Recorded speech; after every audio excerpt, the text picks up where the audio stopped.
Hi everyone, Assalamu alaikum and welcome back to our family. It's me Sumaya from Sumi's Home Chef. So இன்னைக்கு ஒரு சூப்பரான vlog-ஓட வந்திருக்கேன். Don't be late, let's get started.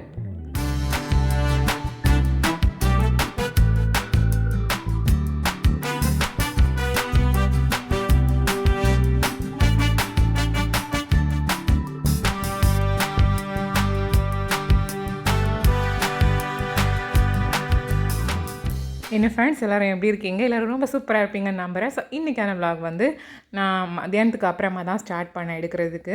So இங்கே வந்து புதுசாக வந்து plans எல்லாம் வாங்கியிருந்தோன்னு சொல்லியிருந்தேன்ல. ஸோ அதை வந்து பிளான்டிங் பண்ணிகிட்ருக்காங்க. பசங்க ஸ்கூலுக்கு போயாச்சு. ஸோ இப்போ வர்ற டைம் தான். அண்டு அந்த டைமில் வந்து இங்கே பிளான்டிங்லாம் நடந்துகிட்ருக்குது. ஸோ அதுக்கான பாட் மிக்சிங் தான் பண்ணிகிட்ருக்காங்க. நிறைய டைப் ஆஃப் உரம்லாம் சேர்த்து அதை வந்து மிக்ஸ் பண்ணி ஒவ்வொரு பாட்டும் வந்து ஃபில் பண்ண போகிறாங்க. பாட் பார்த்திங்கன்னா ரொம்ப பெரிய சைஸ், பெரிய மரம் எல்லாம் வளர்த்தோம்ல பாட்டில் வச்சு அந்த மாதிரி பெரிய பெரிய பாட்டு வச்சுருக்கோம். என்னோடய யூடியூப் ஷார்ட்ஸில் பார்த்திங்கன்னா நான் காமிச்சிருப்பேன். ஸோ அந்த பாட்டில் வச்சு தான் இந்த பிளான்ஸ் எல்லாம் வைக்க போகிறோம். அண்டு செடி வாங்கின விலாக் வந்து ஆல்ரெடி நான் போட்டிருந்தேன். ஸோ அந்த விலாக் கூட நீங்கள் பார்க்கலைன்னா நான் டிஸ்கிரிப்ஷன் பாக்ஸில் லிங்க் கொடுக்குறேன், நீங்கள் பார்த்துக்கோங்க. ஸோ இப்போ வந்து பாட் மிக்சிங் தான் நடந்துகிட்ருக்குது. அண்டு இதில் வந்து மண்புழு உரம், அப்புறமா வந்து வேப்பம் புண்ணாக்கு, அது மட்டும்தான் இதில் எனக்கு பெயர் வந்து தெரிஞ்சது. மற்றபடி வந்து இதில் நிறைய டைப் ஆஃப் ஆன்டி ஃபங்கஸ் அந்த மாதிரியெல்லாம் இருக்குதுன்னு நினைக்கிறேன். ஸோ எனக்கு கிளியராக தெரியலை. அதுக்குன்னு தனியாக வந்து எல்லாம் சேர்ந்து ஒரு பேக்கெட்டில் இருக்கிறது மாதிரி வாங்கிட்டு வந்திருந்தாங்க. ஸோ அதை தான் வந்து இந்தந்த ரேஷியோவில் வந்து மண்ணில் மிக்ஸ் பண்ணிகிட்ருக்காங்க. அண்ட் நான் சொல்லியிருந்த பெரிய பெரிய தொட்டி வந்து இதெல்லாம் தான். ஸோ 3 செடி வைக்க போகிறோம். ஒன்று வந்து சப்போட்டா, அப்புறமா இது வந்து செரி மீன்ஸ் இது வந்து ஆப்பிள் செரின்னு சொல்லுவாங்க, வெஸ்ட் இண்டியன் செரின்னு சொல்லுவாங்க இதுக்கு பேர். ஸோ அதுதான் இது. அப்புறமா அடுத்ததில் வந்து மாங்காய், சின்னதுலேயே காய்க்கக்கூடிய மாங்காய் மரம். ஸோ அதுவும் வைக்க போகிறோம். இப்போ 2 இடம் பிளான்டிங் பண்ணியாச்சு. ஸோ பண்ணிகிட்டு இருக்கும்போது நான் இங்கே வந்து பசங்க வந்ததுக்கப்புறமா ஈவினிங் சாப்பிட கொடுக்கறதுக்காக சாக்லேட் சீஸ் கேக் பண்ணலான்னு சொல்லிட்டு தான் பாலை வந்து காய்ச்சிட்டு இருந்தேன். இதை வந்து பன்னீர் ஆக்கி எடுக்கிறதுக்காக தான். ஸோ இது வந்து ஒரு 1/2 லிட்டர் பால் இருக்கும். அதை வந்து வினிகர் ஊற்றி நான் வந்து திரைய வச்சு எடுக்க போகிறேன். ஸோ திரைய வச்சுட்டு அதை அப்படியே வந்து நார்மல் வாட்டரில் வாஷ் பண்ணி அதோட புளிப்பு தன்மையெல்லாம் மாறினதுக்கப்புறமா அதை நான் வடிகட்டி எடுத்துப்பேன். ஸோ இப்போ பார்த்திங்கன்னா வினிகர் 1 டேபிள் ஸ்பூன் அளவுக்கு நான் 1/2 லிட்டர் பாலில் விட்டுட்டேன். அண்ட் கம்ப்ளீட்டாக தெரிஞ்சிட்டு பாருங்கள். இதை வந்து நம்ம இப்போ அப்படியே வந்து வடிகட்டி வாஷ் பண்ணி எடுத்து தனியாக வச்சிடலாம். நான் வாஷ் பண்ணி எடுத்துட்டேன். இப்போ அதில் இருக்க தண்ணியெல்லாம் வடியட்டும். இந்த மாதிரி நான் அப்படியே வைக்க போகிறேன். மீன்வேல் அந்த சீஸ் கேக்குக்கான பேஸ் ரெடி பண்ணுறதுக்காக நான் வந்து டைஜஸ்டிவ் லைட் அந்த பிஸ்கெட் தான் எடுத்திருக்கேன். பிகாஸ் வந்து கொஞ்சம் இனிப்பு கம்மியாக இருக்கும் அண்ட் மாமா எல்லாேருக்கும் சாப்பிட்றதுக்கு நல்லாயிருக்கும் அப்படின்னு சொல்லிட்டு நான் இதை எடுத்திருக்கேன். ஸோ இப்போ வந்து இந்த பிஸ்கெட்டில் வந்து கொஞ்சம் ஒரு ஹாஃப் போர்ஷனை மட்டும் நான் வந்து பவுட்ரு பண்ணி எடுக்க போகிறேன். ஸோ இது வந்து பெரிய சைஸில் இருக்கிறதுனால ஒரு 10 பிஸ்கெட்ஸ் தான் நான் எடுக்கிறேன். இதுவே வந்து கொஞ்சம் சின்ன பிஸ்கெட்டாக இருந்தால் நீங்கள் கொஞ்சம் அதிகமாக எடுத்துக்கலாம். நான் செய்ய போகிற கண்டெய்னர் பார்த்திங்கன்னா, நான் இப்போ பிஸ்கெட் வச்சுருக்கேன்ல அந்த கண்டெய்னரில் தான் செய்ய போகிறேன். ஸோ அதுக்கு ஏற்றது மாதிரி நான் வந்து குவான்டிட்டி எடுத்திருக்கேன் பிஸ்கெட்டு. ஸோ இதை வந்து இப்போ ஒரு மிக்சர் ஜாரில் போட்டு நான் வந்து பொடி பண்ணி எடுத்துகிட்டு வந்துடுறேன். பவுட்ரு பார்த்திங்கன்னா ரொம்ப ஃபைனாக இருக்காமல் கொஞ்சம் வந்து துருப்பாக இருக்கிற மாதிரி பவுட்ரு பண்ணிங்கன்னா சாப்பிட்றதுக்கு நல்லாயிருக்கும். ஸோ அந்த மாதிரி தான் நான் பவுட்ரு பண்ணி எடுக்க போகிறேன். ஸோ இந்த மாதிரி தான். அடுத்ததாக வந்து இந்த கண்டெய்னரில் நான் பார்ச்மெண்ட் பேப்பர் வச்சு ஷேப் பண்ண போகிறேன். பிகாஸ் நம்ம செஞ்சு முடிச்சதுக்கப்புறமா டீமோல்டிங் பண்ணி அந்த சீஸ் கேக்கை எடுக்கிறதுக்கு ரொம்ப ஈஸியாக இருக்கும். உடஞ்சி வராமல் டக்குன்னு எடுத்துடலாம். ஸோ அதுக்காக வந்து பார்ச்மெண்ட் பேப்பரை வச்சு இந்த மாதிரி ஷேப் பண்ணி எடுத்திருக்கேன். அண்ட் சாக்லேட் ஃப்ளேவர் அப்படிங்கிறதுனால நான் இதில் வந்து 1 டேபிள் ஸ்பூன் கொக்கோ பவுடர், அப்புறமா 1 டேபிள் ஸ்பூன் சுகர் போட்டு அகெயின் நான் லைட்டாக ஒரு பல்ஸ் பண்ணி எடுத்திருக்கேன். ஸோ இப்போ வந்து நமக்கு சாக்லேட் சீஸ் கேக்குக்கான பேஸ் வந்து ரெடி ஆயாச்சு. இதை வந்து அப்படியே ஒரு பவுலில் ட்ரான்ஸ்ஃபர் பண்ணிடலாம். கட்டி எதுவும் இல்லாமல் இந்த மாதிரி லைட்டாக உதுத்து போட்டுக்கோங்க. ஸோ இப்போ வந்து திரும்ப அதில் வந்து பட்டர் மெல்ட் பண்ணி விடுறதுக்காக நான் வந்து ஒரு 100 கிராம்ஸ் பட்டர் எடுத்திருக்கேன். அண்ட் அஃப்கோர்ஸ் இந்த பட்டர் வந்து அன்சால்டட் பட்டர் தான். பிகாஸ் வந்து பிஸ்கெட்லேயே ஆல்ரெடி லைட்டாக சால்ட் இருக்கும்ல. அப்புறமா இந்த பக்கம் வந்து மிக்சர் ஜாரில் வந்து நான் பன்னீர் எடுத்து வச்சுருந்தேன். ஸோ அதில் நம்ம கொஞ்சம் சுகரை வந்து அரைச்சி எடுத்துகிட்டு வந்துடலாம். மீன்வேல் இந்த பட்டர் லைட்டாக வார்ம் ஆகட்டும், கொஞ்சம் சூடு ஆறட்டும்.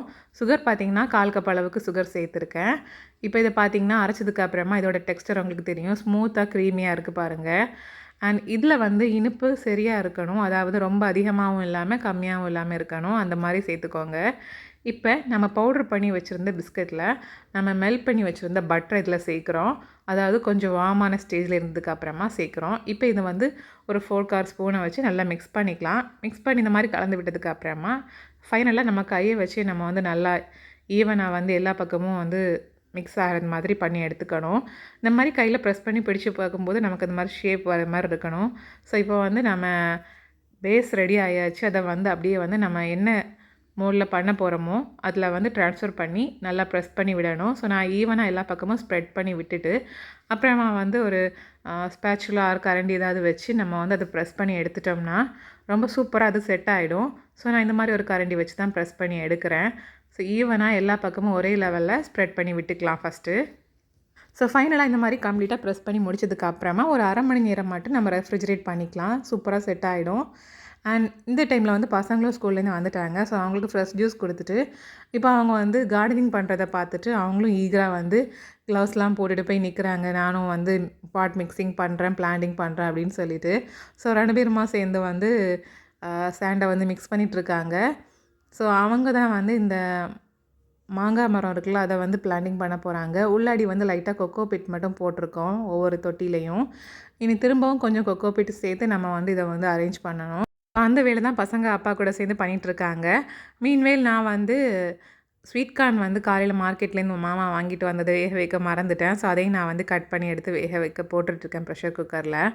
லைட்டாக வந்து மைல்டாக சால்ட் போட்டு வேக வச்சு எடுத்துருவேன். பசங்களுக்கு அப்படியே சாப்பிட்றதுக்கு தான் பிடிக்கும். அதை வச்சு ஏதாச்சும் ரெசிபி பண்ணுறதை விட அவங்களுக்கு அதிலே அந்த மாதிரி கையில் எடுத்து சாப்பிட்றதுனா ரொம்ப இஷ்டமாக சாப்பிடுவாங்க. ஸோ அதனால் வந்து அப்படியே வந்து வேக வச்சு கொடுத்துடுவேன். ஸோ இப்போ அது வந்து ஒரு பக்கம் வேகட்டும். ரிம்ஷாவும் வந்து ஸ்வீட் கார்னை பார்த்தோன்னா செம ஹாப்பி ஆகிட்டா. பிகாஸ் 2 வரைக்கும் இது வந்து ரொம்ப ரொம்ப பிடிச்ச ஒரு ஃபேவரட்டான ஒரு ஐட்டம்.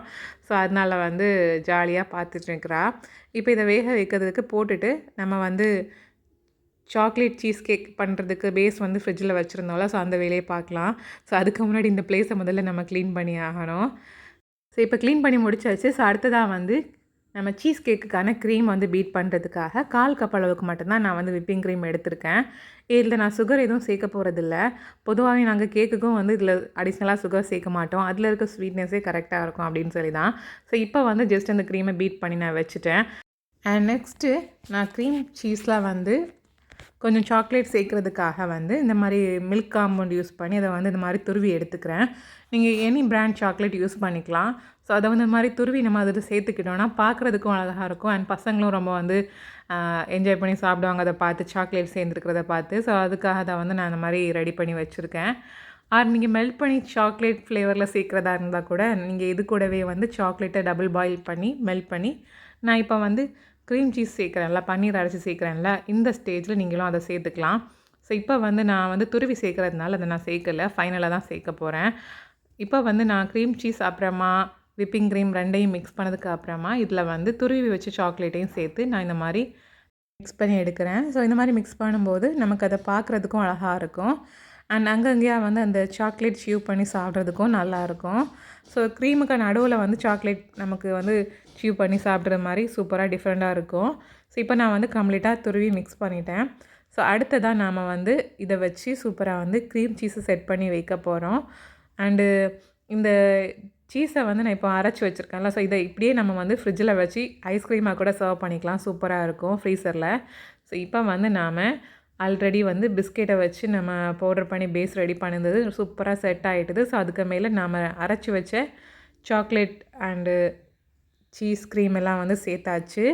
ஸோ இப்போ அதுக்கு மேலே நான் திரும்பவும் வந்து சாக்லேட் இந்த மாதிரி துருவி போட்டிருக்கேன். ஸோ ஃபைனலாக சூப்பராக வந்து செட் ஆகி ஒரு 30 மினிட்ஸ் தான் நான் வச்சுருப்பேன். ஸோ இதை வந்து அப்படி நான் இப்போ எடுத்துட்டேன். எடுத்து இதை அப்படி சர்வ் பண்ணுறதுக்காக ஒரு சர்விங் பிளேட்டுக்கு மாற்றுறேன். ஸோ இந்த மாதிரி பார்ச்மெண்ட் பேப்பர் வச்சு நம்ம உள்ள செட் பண்ணுறதுனால ரொம்ப ஈஸியாக இருக்கும் எடுக்கிறதுக்கு. இப்போ இந்த பேப்பரையும் நம்ம வந்து கேர்ஃபுல்லாக ரிமூவ் பண்ணி எடுத்துடலாம். சைடில் மட்டும் கொஞ்சம் இந்த மாதிரி ஒட்டுற மாதிரி இருக்கும். பட் கம்ப்ளீட்டாக ஈஸியாக கலண்டு வந்துடும். பிகாஸ் நம்ம பிஸ்கெட்டில் பட்டர் போட்டு வந்து பிசைஞ்சு வச்சுருக்கோம்ல. ஸோ அதனால் அது ஒட்டவே ஒட்டாது. ரொம்ப ஈஸியாகவே கலண்டு வந்துட்டு பாருங்கள். ஸோ இப்போ இதை வந்து நம்ம கட் பண்ணி சர்வ் பண்ண வேண்டியதுதான். சூப்பரான சாக்லேட் சீஸ் கேக் ரெடி ஆயாச்சு. நீங்களும் மறக்காமல் ட்ரை பண்ணி பாருங்கள். ரொம்ப ஈஸியான ரெசிபி. டக்குன்னு வந்து பசங்களுக்கு பிடிச்ச மாதிரி ஏதாச்சும் ஒன்று செய்யணும்னா இதை கண்டிப்பாக ட்ரை பண்ணி பாருங்கள். டைமே எடுக்காது. ஜஸ்ட் அந்த ரெஃப்ரிஜரேஷன் டைம் மட்டும்தான் அதில் தவிர மற்றபடி செய்கிறதுக்குன்னு இதில் பெருசாக வந்து ஒர்க்கே இல்லை. ரொம்ப ஷார்ட்டாக வந்து செஞ்சு முடிச்சிடலாம். அண்ட் பசங்களும் ரொம்ப என்ஜாய் பண்ணி சாப்பிட்றது மாதிரியான ஒரு டெசர்ட்னே இது சொல்லலாம். பிகாஸ் அவங்களுக்கு பிடிச்ச ஐட்டம் எல்லாமே இதில் சேர்ந்துருக்குது. அதனால தான். ஸோ இப்போ வந்து நம்ம சூப்பராக கட் பண்ணி எடுத்தாச்சு. எவ்வளோ அழகா வந்திருக்குன்னு பாருங்கள். நம்ம கீழே வந்து நான் நார்மல் பிஸ்கெட்டில் வந்து கொக்கோ பவுடர் சேர்த்துருக்கேன்ல, ஸோ அதுக்கு பதிலாக நீங்கள் சாக்லேட் ஃப்ளேவரில் இருக்க பிஸ்கெட் கூட நீங்கள் டைரெக்டாக வந்து பவுடர் பண்ணி யூஸ் பண்ணிக்கலாம். என்கிட்ட வந்து இந்த பிஸ்கெட் இருந்ததுனால நான் இதிலேயே கொக்கோ பவுடர் சேர்த்து இந்த மாதிரி நான் மிக்ஸ் பண்ணிக்கிட்டேன். இதுவும் ரொம்ப சூப்பராக தான் இருந்தது சாப்பிட்றதுக்கு. டேஸ்ட் வைஸில் பெருசாக டிஃப்ரெண்ட்டே தெரியலை. சாக்லேட் பிஸ்கெட் வச்சு பண்ண மாதிரியே ரொம்ப நல்லா இருந்தது. வீட்லேயும் எல்லோரும் சூப்பராக என்ஜாய் பண்ணி சாப்பிட்டாங்க.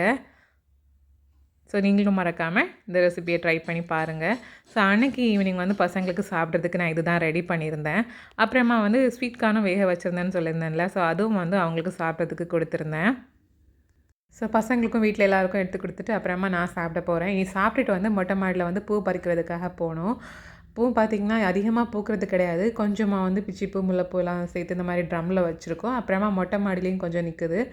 2லையும் சேர்த்து கொஞ்சமாக தான் பூக்கும். அதாவது ஒரு நாள் பூக்கும்போது வந்து ஒரு சான் அளவுக்கு ரிம்ஷாவுக்கு தலையில் வைக்கிறதுக்கு கிடைக்கும், அந்த அளவுக்கு தான். ஸோ அதை தான் பறிக்கிறதுக்கு வந்திருக்கேன்.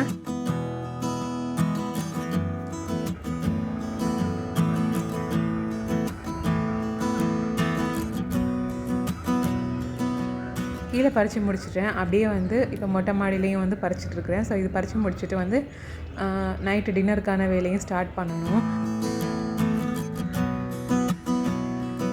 ஸோ இன்றைக்கி டின்னருக்கு பார்த்திங்கன்னா வந்து இடியாப்பம், அப்புறமா வந்து பொட்டேட்டோ கிரேவி தான் பண்ணியிருந்தேன். அண்ட் கிரேவி ஆல்ரெடி செஞ்சு முடிச்சு வச்சுட்டேன். ஸோ இப்போ வந்து இடியாப்பம் பண்ணுறதுக்கான வேலை தான் நடந்துகிட்ருக்குது. நான் வந்து இந்த மாதிரி தட்டில் வச்சு ப்ரெஷர் குக்கர்லேயே வச்சு அந்த ஆப்பம்லாம் சுடுவோம்ல, ஸோ அந்த லிட்டை வச்சு க்ளோஸ் பண்ணி வேக வச்சுருவேன். மற்றபடி நம்ம இட்லி வேக வைக்கிற இட்லி பாத்திரத்துலேயும் குட்டி குட்டியாக வைக்கிறது தான். பட் இந்த மாதிரி சாப்பிட்டு தான் வீட்டில் அதிகமாக விரும்புவாங்க. ஸோ நானும் வந்து இந்த மாதிரியே வந்து செஞ்சு பழகிட்டேன். அப்புறமா கிரேவியும் சிம்பிளாக தான் பண்ணியிருந்தேன். ஜஸ்ட் ஆனியன், தக்காளி எல்லாம் வதக்கி அது கூட மசாலா போட்டுட்டு அப்புறமா கொஞ்சமாக தேங்காய் அண்டு ஆல்மண்ட் ஆர் கேஷ்யூ ஏதாச்சும் லைட்டாக தேங்காய் கூட போட்டு அரைச்சி இது கூட சேர்த்துக்க வேண்டியதான். அண்ட் முழு சோம்பு இருக்குல்ல, அதுவும் நான் வந்து தேங்காய் கூட கொஞ்சம் சேர்த்துப்பேன். அது வந்து கொஞ்சம் ஃப்ளேவராக இருக்கும் கிரேவியில், அதுக்காக. அண்ட் லெமன் டீ வந்து போடுறது வந்து ஃபஸ்ட்டே வந்து ஜஸ்ட்டு ப்ளைனாக இஞ்சி மட்டும் போட்டு ஒரு ஃப்ளேவராக இஞ்சியோட ஃப்ளேவரில் டீ போட்டு வச்சுடுவேன் சூடாக. அப்புறமா வந்து சர்வ் பண்ண டைமில் வந்து லெமன் ஸ்க்வீஸ் பண்ணி சர்வ் பண்ணுவேன். ஸோ இப்போ இது தனியாக ஃபில்டர் பண்ணி எடுத்து சூடாக மூடி வைக்க வேண்டியதான். அவ்வளோதான் ஃப்ரெண்ட்ஸ், சிம்பிளாக ஒரு டின்னர் ப்ரிப்பரேஷன் ஒர்க்கும் முடிஞ்சாச்சு. ஸோ இதோட விலாகையும் முடிச்சுக்கிறேன். கண்டிப்பாக அவங்க எல்லாருக்கும் பிடிச்சிருக்குன்னு நம்புகிறேன். ஸோ பிடிச்சிருந்தனா வீடியோக்கு மறக்காமல் லைக் பண்ணுங்கள், ஷேர் பண்ணுங்கள், கமெண்ட் பண்ணுங்கள். இன்னொரு இன்ட்ரெஸ்டிங்கான விலாகில் பார்க்கலாம். தேங்க்யூ ஸோ மச் ஃபார் வாட்சிங். இந்த நாள் இனிய நாளாக அமையட்டும். அஸ்ஸலாமு அலைக்கும்.